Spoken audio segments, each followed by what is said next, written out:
UP सरकार के 4.5 वर्ष पूरे होने पर सीएम योगी ने की प्रेस वार्ता। एबीपी 24 न्यूज से मैं चेतना मिश्रा।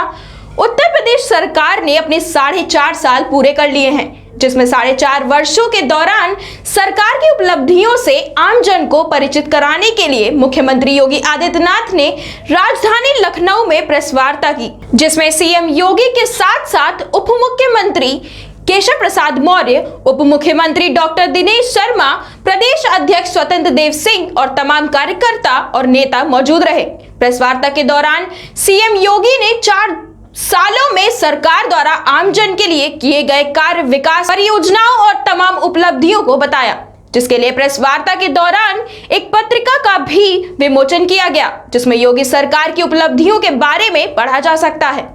प्रेस वार्ता में सबका साथ सबका विकास मुद्दे के साथ ही योगी सरकार की उपलब्धियों पर वार्ता की गई, जिसमें मुख्यमंत्री, उप मुख्यमंत्री, प्रदेश अध्यक्ष ने मीडिया कर्मियों और आम जन को संबोधित किया, जिसमें सबसे पहले सीएम योगी ने प्रेस वार्ता को संबोधित करते हुए बताया, प्रधानमंत्री के नेतृत्व में उत्तर प्रदेश सरकार ने कोरोना महामारी के वक्त तमाम सुविधाओं और टीकाकरण को लेकर एक नया वर्चस्व कायम किया है और साथ ही यूपी में सरकार द्वारा कई योजना और परियोजना चलाई जा रही हैं जो आम जन के लिए लाभदायक हैं। देश में सबसे ज्यादा आबादी वाले प्रदेश उत्तर प्रदेश में विभिन्न विकास के मुद्दों पर यूपी सरकार कार्यरत है और आम जन के लिए हमेशा काम करती रहेगी। प्रेस वार्ता में सैकड़ों की संख्या में लोग मौजूद रहे, जिन्होंने उत्तर प्रदेश सरकार के 4.5 वर्ष पूरे होने पर उनकी उपलब्धियों के बारे में जाना। देखिए ये खास रिपोर्ट। श्री केशव प्रसाद मौर्य जी और डॉक्टर प्रदेश संगठन के अध्यक्ष माननीय श्री स्वतंत्र देव सिंह जी, प्रदेश के प्रभारी माननीय श्री राधा और अपनी पूरी टीम की ओर से आप सभी का हृदय से स्वागत करता हूं। प्रदेश के 24 करोड़ जनता को हृदय से बधाई देते हुए उनके प्रति भी मैं ज्ञापित करता हूं। हम सब अपने देश के यशस्वी प्रधानमंत्री आदरणीय नरेंद्र मोदी जी का, जिनके नेतृत्व में आज हमारी सरकार सफलतापूर्वक अपना 4.5 वर्ष का कार्यकाल पूरा कर रही है। 4.5 वर्ष का यह कार्यकाल उत्तर प्रदेश जैसे राज्य के लिए, जो देश में आबादी का सबसे बड़ा प्रदेश है, उस प्रदेश के लिए सुरक्षा और सुशासन के दृष्टि से अत्यंत महत्वपूर्ण है। इन दो उत्तर प्रदेश ने जो उपलब्धियां हासिल की हैं पिछले 4.5 वर्षों के दौरान, इसने पूरे प्रदेश के देश में, दुनिया में भी बदला है। हर एक क्षेत्र में अगर प्राप्त हुई, इसमें टीम वर्क सरकार और संगठन का एक समन्वित प्रयास, टीम और जनता जनार्दन के बीच महत्वपूर्ण सेतु का कार्य होने के साथ ही आदरणीय प्रधानमंत्री जी का महत्वपूर्ण मार्गदर्शन भूमिका का निर्वहन किया है। मैं इसके लिए आदरणीय प्रधानमंत्री जी का, माननीय राष्ट्रीय अध्यक्ष जी का, माननीय गृह मंत्री जी का, माननीय रक्षा मंत्री जी का और पूरी केंद्रीय कैबिनेट के साथ साथ संगठन के सभी पदाधिकारियों का हृदय से आभार भी व्यक्त करता हूं। उत्तर प्रदेश के 4.5 वर्ष का यह कार्यकाल उत्तर प्रदेश के इतिहास में सुरक्षा और सुशासन के दृष्टि से एक स्मरणीय कार्यकाल माना जाएगा। पीड़ित परिवारों को समय से इसका कंपनसेशन मिल सके, 24 घंटे के अंदर उन्हें देने का प्रयास करती है। सरकार की संवेदना हर एक स्तर पर देखने को मिलती है।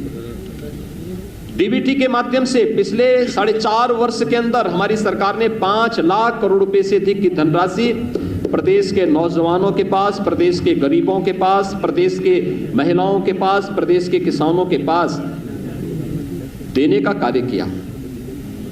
प्रदेश के अंदर पारदर्शी भर्ती की प्रक्रिया को आगे बढ़ाया। 4.5 लाख नौजवानों को प्रदेश के अंदर सरकारी नौकरी दी गई। किसी भी नौकरी में किसी प्रकार का कोई भेदभाव नहीं, चेहरा देख करके नहीं, प्रदेश के अंदर योग्यता के आधार पर रिजर्वेशन के नियमों का पालन करते हुए प्रदेश के हर नौजवान को उसका हक देने का कार्य प्रदेश के अंदर किया गया था। ये सभी नियुक्तियां वर्षों से लंबित थी,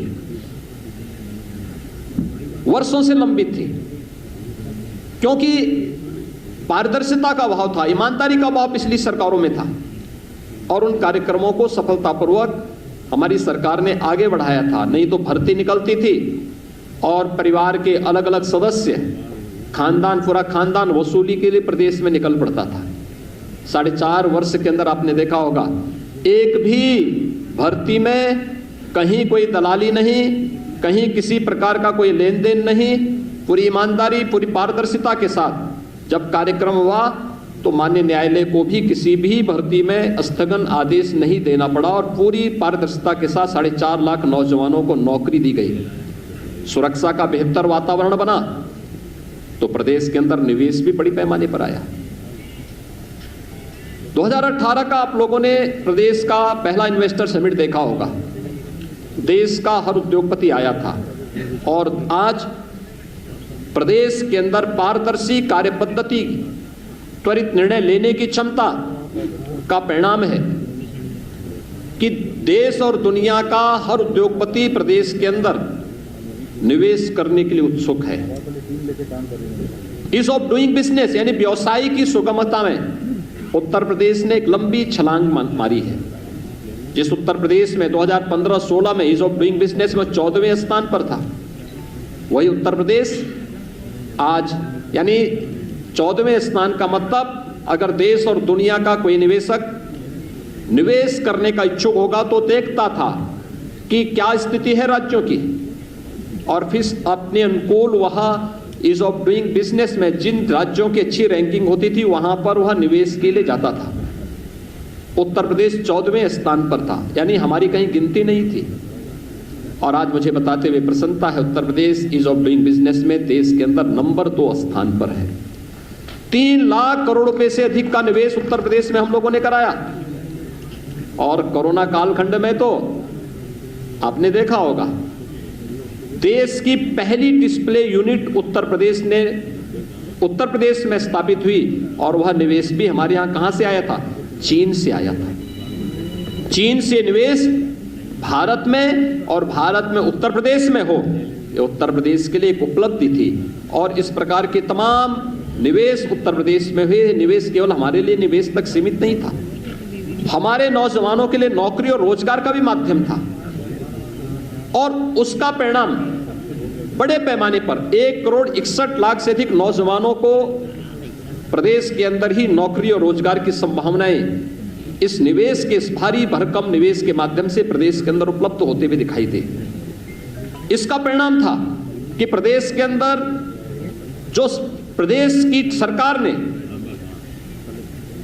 आदरणीय प्रधानमंत्री जी के मार्गदर्शन में जब 2017 में हम लोगों ने अपना लोक कल्याण संकल्प पत्र जारी किया था, तब हमने परंपरागत उद्यम को बढ़ावा देने के लिए भी घोषणा की थी, और राज्य सरकार ने उसे एक इवेंट बनाया था 1 डिस्ट्रिक्ट 1 प्रोडक्ट के रूप में। आज आप देख रहे होंगे सूक्ष्म लघु मध्यम उद्यम जो उत्तर प्रदेश के अंदर एक समय में मृत प्राय सा हो गया था, आज वह उत्तर प्रदेश के अंदर 1,21,000 करोड़ रुपए का प्रतिवर्ष एक्सपोर्ट कर रहा है, और उत्तर प्रदेश एक्सपोर्ट के एक नए हब के रूप में देश के सामने विकसित हुआ है। उत्तर प्रदेश में परंपरागत कारीगर और हस्तशिल्पियों को प्रोत्साहित करने के लिए विश्वकर्मा श्रम सम्मान के माध्यम से भी स्वतः रोजगार की ढेर सारी संभावनाएं बढ़ी। उनके प्रशिक्षण, उन्हें टूल किट उपलब्ध कराना और व्यवस्थित रूप से उन्हें अपने आत्मनिर्भर भारत के आदरणीय प्रधानमंत्री जी के लक्ष्य को प्राप्त करने के लिए प्रेरित करना, विश्वकर्मा श्रम सम्मान इस दिशा में बेहतरीन रूप से कार्य कर रहा है। प्रदेश के उद्यमियों के सामने, प्रदेश के व्यापारियों के सामने, प्रदेश के आम नागरिकों के सामने सुरक्षा का एक बेहतर वातावरण प्रदेश सरकार ने जहां स्थापित किया, वहीं सुशासन के उन लक्ष्यों को प्राप्त करने में भी प्रदेश सरकार ने इस दौरान सफलता प्राप्ति की। खासतौर पर नौजवानों के लिए नौकरी का मुद्दा हो या फिर प्रशासन में ट्रांसफर और पोस्टिंग का मामला। 2017 के पहले ट्रांसफर और पोस्टिंग एक उद्योग हो चुका था, इसकी भी बोली लगती थी, इसके नाम पर भी हर एक पोस्ट बिकता था। लेकिन पिछले 4.5 वर्ष के अंदर कोई भी व्यक्ति आरोप नहीं लगा सकता कि किसी भी विभाग में ट्रांसफर पोस्टिंग में कोई लेन देन हुआ है। प्रशासन में स्थिरता दी गई।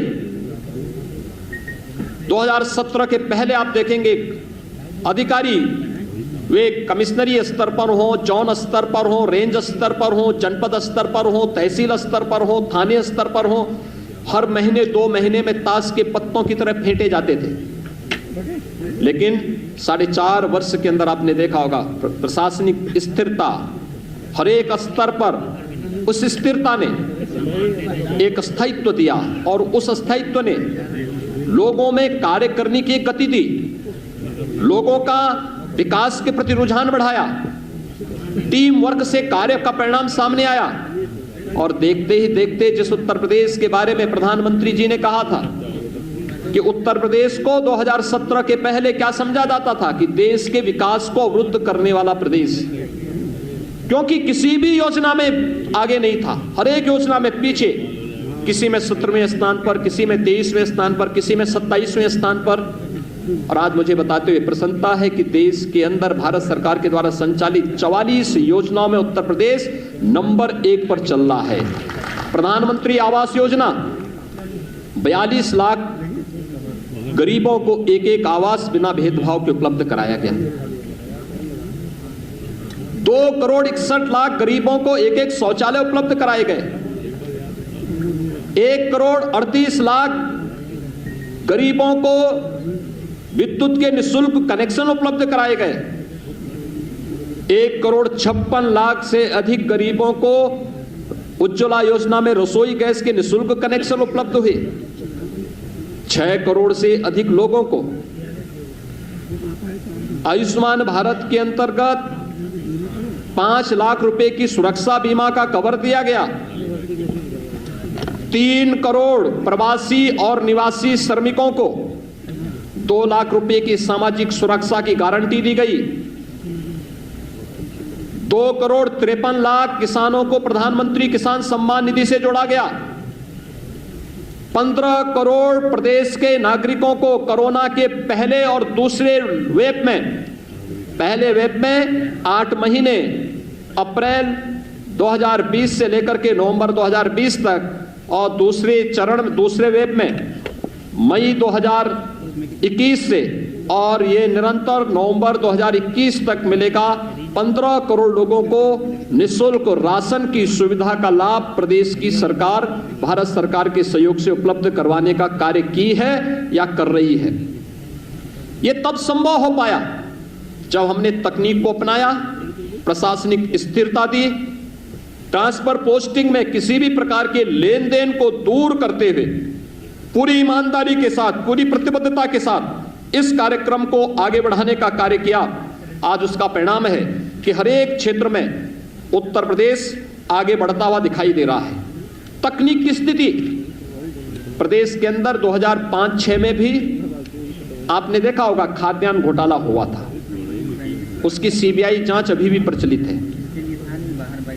लगातार हम लोग जब 2017 में आए थे, मुझे याद है दिसंबर 2016 में और जनवरी 2017 में आने के पहले, भारतीय जनता पार्टी नेतृत्व की प्रदेश की सरकार के आने के पहले प्रदेश के अंदर भूख से मौतें हो रही थी। मुझे दिसंबर 2016 में और जनवरी 2017 में ऐसे कुछ क्षेत्रों में जाने का अवसर उस समय प्राप्त हुआ था, क्योंकि वहां पर भूख से मौतें हो रही थी। और जब मैंने उन क्षेत्रों का भ्रमण किया था तो मुझे ये देखकर आश्चर्य हो रहा था कि उन गरीबों के पास राशन कार्ड नहीं थे। 2017 में जब हमारी सरकार मार्च में आई थी तो मैंने सबसे पहले जांच का आदेश दिया कि भाई सभी राशन कार्डों का सत्यापन हो जाए। 40 लाख ऐसे गरीब मिले थे जिन लोगों के पास अपने राशन कार्ड नहीं थे, लेकिन राशन कार्ड बनाए गए थे। उस राशन कार्ड पर कोई दूसरा ही व्यक्ति राशन लेता था। हमारी सरकार ने आकर के सबसे पहले उन गरीबों को राशन कार्ड दिए, फेक राशन कार्ड समाप्त किए और फिर 80,000 राशन कोटे की दुकान को ई-पॉस मशीन के साथ जोड़ा गया। आज हर गरीब अपना राशन न केवल अपने गांव में बल्कि देश के किसी भी कोने में होगा, उत्तर प्रदेश का हर नागरिक वहां पर राशन लेने की सुविधा प्राप्त कर सकता है। ये सुविधा उत्तर प्रदेश के अंदर दी, लेकिन टेक्नोलॉजी का उपयोग करने से हमें एक लाभ और हुआ। गरीब को तो राशन मिल रहा है, लेकिन टेक्नोलॉजी का लाभ ये भी हुआ कि 1200 करोड़ रुपए की हर वर्ष बचत उत्तर प्रदेश सरकार को हो रही है। इसी प्रकार से खरीदारी का किसानों के लिए जो योजनाएं की गई, किसानों का कर्ज माफी से हमने किसान कल्याण के कार्यक्रम को आगे बढ़ाया था। प्रधानमंत्री फसल बीमा योजना को, प्रधानमंत्री कृषि सिंचाई योजना को, लंबित उन सभी योजनाओं को, चाहे वह बाण सागर की परियोजना रही हो या कोई भी अन्य परियोजना, एक एक करके उन योजनाओं को, लगभग 1 दर्जन सिंचाई की परियोजनाएं तो केवल बुंदेलखंड में हमने पूरी की। हम इस वर्ष के अंत तक सरयू नहर राष्ट्रीय परियोजना को, अर्जुन सहायक परियोजना को, मध्य गंगा नहर परियोजना को पूरा करने जा रहे हैं। उत्तर प्रदेश जैसे राज्य में जो जल संसाधन पर्याप्त मात्रा में था, वर्षों से लंबित इन योजनाओं के कारण किसान उसका भरपूर लाभ नहीं ले पाता था, लेकिन आज उसका लाभ मिल रहा है। प्रोक्यूरमेंट हम लोगों ने प्रारंभ किया। याद करिए 2007 से लेकर 2017 के बीच प्रदेश के अंदर गन्ना मूल्य का 95,000 करोड़ रुपए का गन्ना मूल्य का भुगतान होता है और 2017 से अब तक 4.5 वर्ष के अंदर 1,43,000 करोड़ रुपए का गन्ना मूल्य का भुगतान हुआ। 2007 से लेकर 2017 के बीच तमाम चीनी मिलें बेची गई, औने पौने दाम में बेची गई, बंद की गई। किसान के पेट पर लात मारने का कार्य पिछली सरकारों ने किया। किसान आत्महत्या करने के लिए मजबूर हुआ था। हमारी सरकार ने बंद चीनी मिलों को चलाने का काम किया, नई चीनी मिलें लगवाने का कार्य किया, गन्ना किसानों को समय पे गन्ना मूल्य का भुगतान हो इसके लिए कार्य किया। और हमारी सरकार ने यह भी सुनिश्चित किया कि कोरोना कालखंड में जब देश के तमाम राज्यों की आधी चीनी मिलें बंद हो गई थीं, कोरोना का सफलतापूर्वक मुकाबला करते हुए भी सभी चीनी मिलों को चलाने का कार्य किया गया। प्रोक्यूरमेंट 2016-17 में आप देखेंगे उत्तर प्रदेश में धान का क्रय केवल 6 लाख मीट्रिक टन होता है। यह भी आड़तियों के माध्यम से, किसानों से सीधे नहीं। इसका मतलब किसान को एमएसपी का सीधा लाभ नहीं मिला। अगर कोरोना कालखंड में 2020 में धान का क्रय का मैं आपके सामने आंकड़े प्रस्तुत करूं, 66 लाख मीट्रिक टन धान का क्रय सीधे किसानों से हमारी सरकार में हुआ। गेहूं का क्रय किसानों से 2016-17 के आंकड़े अगर आप देखेंगे और 2020-21-22 का आप देखेंगे, हम कोरोना कालखंड में किसान से प्रोक्यूर कर रहे हैं 56 लाख मीट्रिक टन। पिछली सरकार के समय यह 6 लाख मीट्रिक टन भी नहीं हो पाया था। पिछली सरकारें आड़तियों के माध्यम से क्रय करती थी, हमारी सरकार किसानों से सीधे क्रय करती है और डीबीटी के माध्यम से किसान के खाते में ही पैसा देती है। यानी किसान के कल्याण का मामला हो, युवाओं के कल्याण का मामला हो, प्रदेश के प्रत्येक तबके के हितों के लिए कार्य किए जाने का मामला हो, सुशासन के उस लक्ष्य को प्राप्त करने के लिए सरकार ने वे हर संभव कदम उठाए हैं जो प्रदेश की आवश्यकता बन चुकी थी और प्रदेश को आगे बढ़ाने के लिए अत्यंत महत्वपूर्ण थी। उन्हीं सब योजनाओं को आगे बढ़ाने के लिए प्रदेश ने अपने यहां वे तमाम योजनाएं प्रारंभ की जो प्रदेश की पहचान बन सकती थी। आज आप देख रहे होंगे उत्तर प्रदेश पर्यटन और हर प्रकार के पर्यटन को आगे बढ़ाने का भी एक महत्वपूर्ण केंद्र बिंदु बन चुका है। प्रयागराज कुंभ 2019 में हमारी सरकार को आयोजित करने का सौभाग्य प्राप्त हुआ था। कुंभ की हजारों वर्षों की विरासत है, लेकिन कुंभ का आयोजन सुरक्षा, स्वच्छता और सुव्यवस्था का एक नया मानक प्रस्तुत करते हुए अंतर्राष्ट्रीय क्षितिज पे प्रस्तुत हो सके, सबके सामने अद्भुत पहल थी। उत्तर प्रदेश में पहली बार प्रवासी भारतीय दिवस का आयोजन हो, काशी की धरती पर किसी भी यानी राष्ट्रीय राजधानी के साथ साथ प्रदेश की राजधानी के बाहर इस प्रकार का आयोजन एक अद्भुत घटना थी। अब तक का सफलतम आयोजन, ये भी सौभाग्य हमें प्राप्त हुआ था।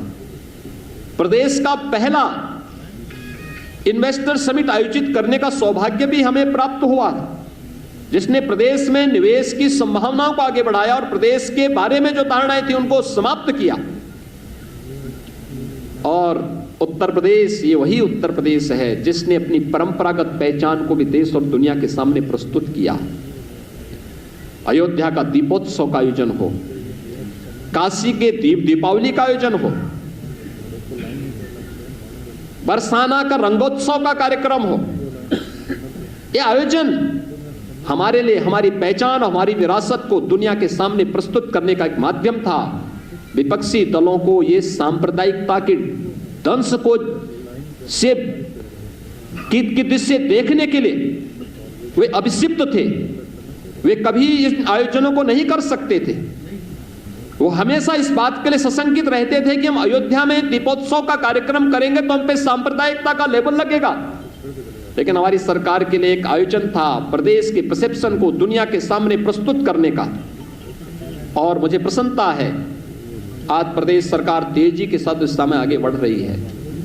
जहां हमने आजादी के दीवानों के उन सभी अमर शहीदों की स्मृति में चौरी चौरा शताब्दी महोत्सव के आयोजन को हम पूरी भव्यता के साथ हर एक शहीद स्थल पर देश की आजादी के लड़ने वाले सभी स्वतंत्रता संग्राम सेनानियों के प्रति सम्मान का भाव पैदा कर रहे हैं, व्यक्त कर रहे हैं। वहीं साथ ही साथ देश की सीमाओं की सुरक्षा करने वाले सैनिकों के प्रति भी सड़कों का नामकरण, विभिन्न प्रकार के स्मारकों का निर्माण, उनके परिवार की सहायता या उनके परिवार के एक सदस्य को नौकरी की व्यवस्था हो, ये प्रदेश सरकार पूरी प्रतिबद्धता के साथ कर रही है। तो साथ साथ शताब्दियों से, दशकों से लंबित उन आस्था के केंद्रों को भी सम्मान देने का कार्य हो रहा है। यह हमारा सौभाग्य है। अयोध्या में मर्यादा पुरुषोत्तम भगवान श्री राम के भव्य मंदिर के निर्माण का कार्य हमारी सरकार के समय में आदरणीय प्रधानमंत्री जी के मार्गदर्शन में प्रारंभ हो चुका है। लोग हम पे आरोप लगाते थे कि आप लोग हमेशा बोलते हैं कि रामलला हम आएंगे, मंदिर वहीं बनाएंगे, और पत्रकार मित्रगण उस समय हम पे चुटकी लेते थे, लेकिन आप तिथि नहीं बताएंगे। हमने कहा तिथि भी बताएंगे। और 5 अगस्त 2020 को प्रधानमंत्री जी के कर कमलों में अयोध्या में श्री राम मंदिर के निर्माण कार्य का भव्य शुभारंभ भी हो चुका है। वहां की प्रगति आप देख रहे होंगे। काशी विश्वनाथ धाम, चित्रकूट धाम, विंध्यवासिनी धाम, ब्रज क्षेत्र के विकास की जो एक नई तस्वीर सामने आ रही है, नेमिष, सुखतीर्थ, बौद्ध पर्यटन स्थलों के विकास की योजना, या फिर प्रदेश के अंदर मुख्यमंत्री पर्यटन संवर्धन योजना के अंतर्गत हर विधानसभा क्षेत्र के पर्यटन केंद्रों के, आस्था के केंद्रों के विकास की एक व्यवस्थित योजना को आगे बढ़ाने का कार्यक्रम।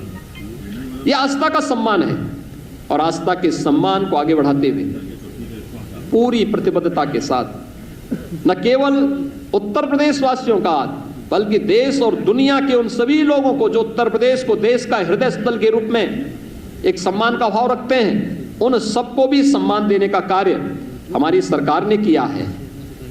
बहन और बेटियों की सुरक्षा प्रदेश सरकार की शीर्ष प्राथमिकताओं में से एक रही है। आप याद करिए 2017 में, मार्च 2017 में जब हमारी सरकार आई थी, हमने एंटी रोमियो स्क्वाड का गठन किया था। हम लोगों ने, प्रदेश सरकार ने पहले दिन से इस बारे में कहा था, अपराध और अपराधियों के प्रति जीरो टॉलरेंस की नीति से कार्य करेंगे। मुझे प्रसन्नता है, मिशन शक्ति के 3rd फेज का कार्यक्रम वर्तमान में चल रहा है। आज आपने देखा होगा, पहले चरण में एक व्यवस्थित जागरण का कार्यक्रम एंटी रोमियो स्क्वाड के माध्यम से हर बेटी और हर बहन को सुरक्षा की गारंटी देने का कार्य किया गया। सेकेंड फेज में हर थाने में एक महिला बूथ का गठन किया गया, पिंक बूथ का गठन किया गया। एक महिला पुलिस अधिकारी वहां पर रहकर के उनकी समस्याओं का समाधान करेगी। तहसीलों में 350 तहसीलों में भी इस प्रकार की व्यवस्था दी गई। और आज 3rd फेज में हम हर गांव स्तर पर, हर पंचायत भवन में, ग्राम सचिवालय में एक कक्ष महिलाओं की सुरक्षा के लिए ही सुनिश्चित कर चुके हैं, जहां पर महिलाओं से जुड़ी हुई किसी भी प्रकार की, घर से जुड़ी, घरेलू हिंसा से जुड़ी हुई मामला हो या फिर किसी भी प्रकार की हिंसा से जुड़े हुए मामले हो, महिला बीट पुलिस अधिकारी वहीं पर जाकर के उनकी समस्याओं का समाधान भी करती है।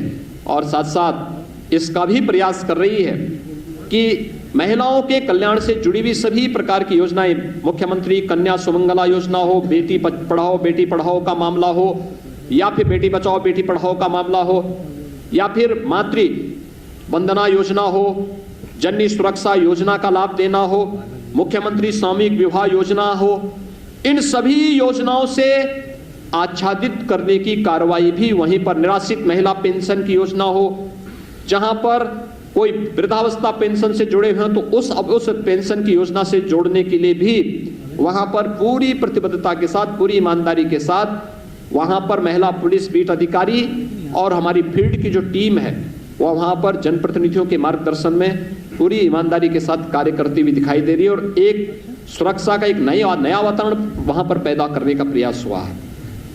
ये प्रदेश के बदलते हुए उत्तर प्रदेश की वो तस्वीर है जो देश और दुनिया के सामने हमारी एक नई छवि को लेकर के वहां पर पहुंचा है। और आज उसी का परिणाम है कि उत्तर प्रदेश ने हर एक क्षेत्र में आगे बढ़ करके कार्य किया है, आगे बढ़ता हुआ दिखाई दिया है।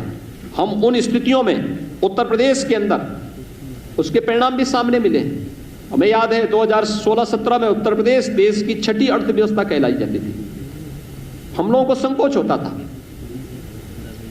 लोग कहते थे उत्तर प्रदेश के बारे में कि सबसे बड़ी आबादी का राज्य है, लेकिन अर्थव्यवस्था की बात होती थी तो हम 6ठी अर्थव्यवस्था के रूप में माने जाते थे। आज मुझे बताते हुए प्रसन्नता है, उत्तर प्रदेश देश की दूसरी अर्थव्यवस्था बन चुका है।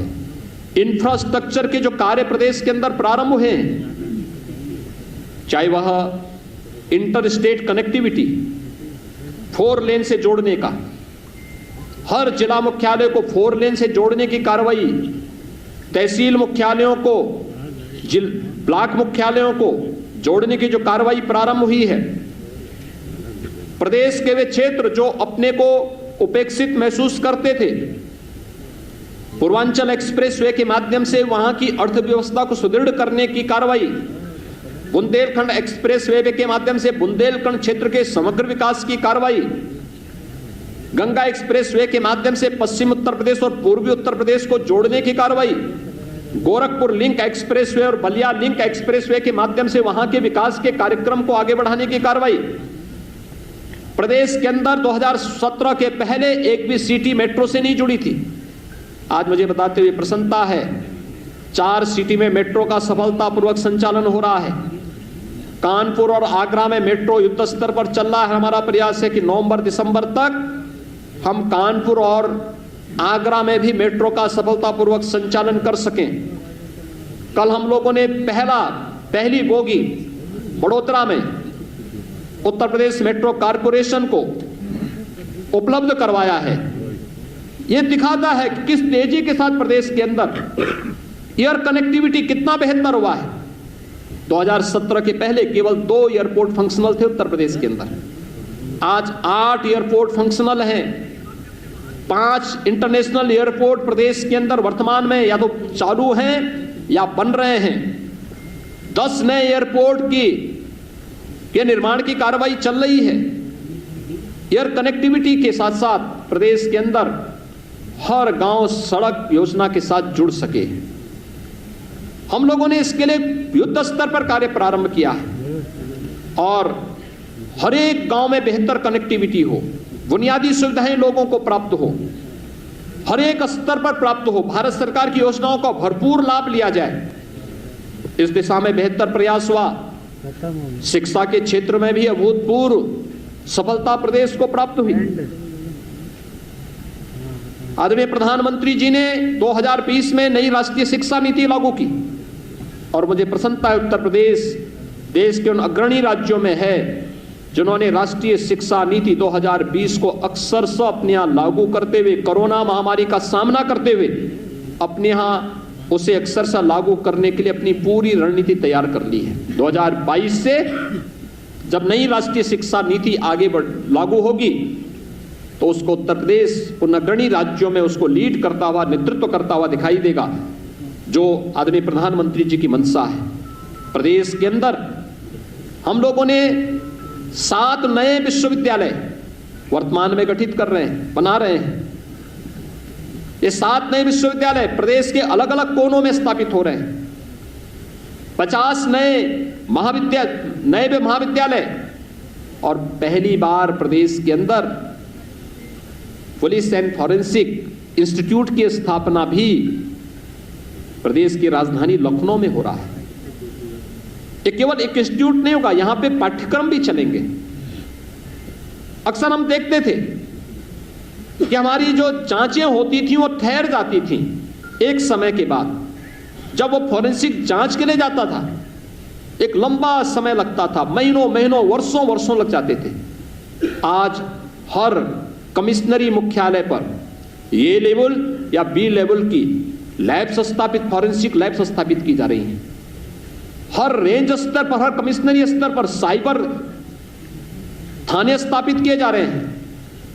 प्रदेश के अंदर एक बदली हुई तस्वीर प्रदेश के अंदर वर्तमान में देखने को मिल रही है और इसने प्रदेश के अंदर सुरक्षा और सुशासन का जो एक मॉडल दिया है, आज पूरा देश और पूरी दुनिया उत्तर प्रदेश के इस मॉडल को देखती है।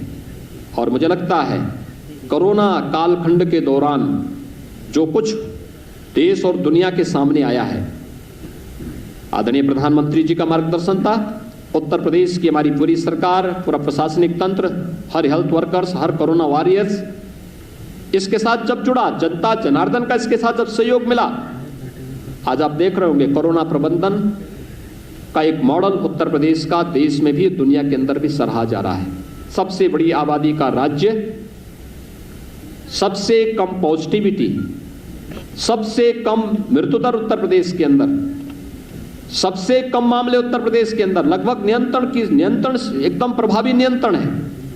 सबसे अधिक टेस्ट उत्तर प्रदेश में, सबसे अधिक वैक्सीन देने वाला राज्य उत्तर प्रदेश। और कोरोना प्रबंधन कैसे होना है, हर एक गतिविधि हमारी प्रारंभ हो चुकी है। स्कूल कॉलेजेस प्रारंभ हो चुके हैं, आर्थिक गतिविधियां प्रारंभ हो चुकी हैं, औद्योगिक संस्थान हम लोगों ने सेकेंड वेव के दौरान तो कहीं कभी बंद ही नहीं किए। कोविड केयर सेंटर बना करके या कोविड हेल्प डेस्क बना करके हम लोगों ने वहां पर सावधानी और सतर्कता बरती। लेकिन हर एक व्यक्ति को हम सुरक्षा देंगे और सुरक्षा का कवच आज कोरोना वैक्सीन के रूप में प्रदेश के अंदर 9.5 करोड़ लोग लगभग प्राप्त कर चुके हैं। 7.5 करोड़ से अधिक लोगों का कोरोना टेस्ट भी संपन्न हो चुका है। यानी ये चीजें बताती हैं उत्तर प्रदेश एक नई दिशा की ओर चल रहा है। महिलाओं की सुरक्षा, उनके स्वावलंबन और उनके सम्मान के लिए उत्तर प्रदेश पुलिस में 30,000 महिला आरक्षियों की भर्ती। प्रदेश के जो अब तक 1,26,000 से अधिक बेसिक शिक्षा परिषद में भर्तियां हुई हैं शिक्षकों की, इसमें ज्यादातर महिलाएं। पंचायत चुनाव में ब्लॉक प्रमुख और जिला पंचायत अध्यक्षों में ज्यादातर महिलाएं आई हैं। और यही नहीं, ग्रामीण क्षेत्र में महिला स्वयंसेवी समूह के माध्यम से 1 करोड़ बहनों को सीधे सीधे स्वरोजगार और स्वावलंबन के साथ जोड़ने में भी प्रदेश की सरकार को सफलता प्राप्त हुई है। यानी हर एक तबके के लिए इस दौरान प्रदेश सरकार ने हर एक स्तर पर बिना भेदभाव के शासन की योजनाओं को उपलब्ध कराने का कार्य किया है। इसलिए मित्रों, जब हमारी सरकार आज 4.5 वर्ष का अपना एक कार्यकाल पूरा कर रही है, मैं इस अवसर पर पूरे प्रदेशवासियों को हृदय से बधाई देता हूं, उनका अभिनंदन करता हूं कि इस दौरान प्रदेश की जनता ने अभूतपूर्व धैर्य का परिचय देकर के प्रदेश सरकार के हर एक सकारात्मक पहल में अपना पूरा योगदान दिया, पूरा सहयोग किया। और मित्रों, मैं आप सबको भी हृदय से धन्यवाद देता हूं कि आपने प्रदेश सरकार के हर एक सकारात्मक पहल को आम जन तक पहुंचाने में अपना योगदान किया है। हमारे दो महत्वपूर्ण माध्यम थे, एक संगठन और दूसरा मीडिया, जो आम जनमानस के बीच में सेतु का काम कर सकती थी और कर रही थी। चाहे वह सामान्य दिन हो या कोरोना कालखंड के भी दिन, जब कोरोना प्रचंड स्तर पर प्रदेश के अंदर पीक पर था, उस दौरान भी, और एक एक योजना को आम जन तक पहुंचाने के लिए जो कार्य आप लोगों ने किया, मैं इसके लिए आप सबका भी हृदय से अभिनंदन करता हूं। एक बार फिर से अपनी पूरी टीम की ओर से आदरणीय प्रधानमंत्री जी का, अपने केंद्रीय नेतृत्व का आभार व्यक्त करते हुए प्रदेशवासियों को और आप सभी को उत्तर प्रदेश सरकार के सफलतापूर्वक 4.5 वर्ष के इस कार्यकाल के लिए हृदय से बधाई और शुभकामनाएं देता हूं। धन्यवाद। जय हिंद। बहुत बहुत धन्यवाद। रुक जाओ भाई, मैं जाना तो उस हिसाब से लगाना चाहिए ना।